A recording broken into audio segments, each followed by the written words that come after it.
সকল শিক্ষা প্রতিষ্ঠানের প্রতি একাত্মতা ঘোষণা করে এবং তাদের এই সুন্দর উদ্যোগকে স্বাগত জানিয়ে এবং ফিলিস্তিনিতে অবিলম্বে ইসরায়েলের হত্যা নির্যাতন বন্ধের প্রতিবাদ করে আমি আমার বক্তব্য শুরু করছি।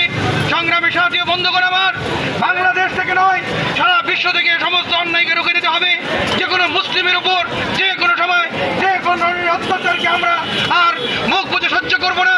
মুসলিম উম্মাকে এক হতে হবে এবং যেখানেই কাশ্মীর হোক আর ইসরায়েল হোক, যেখানেই মুসলমানদের বিপক্ষে নির্যাতন নিপীড়ন চলবে আমরা তাকে রুখে দেবো ইনশাআল্লাহ। আমরা আর পরে থাকবো না।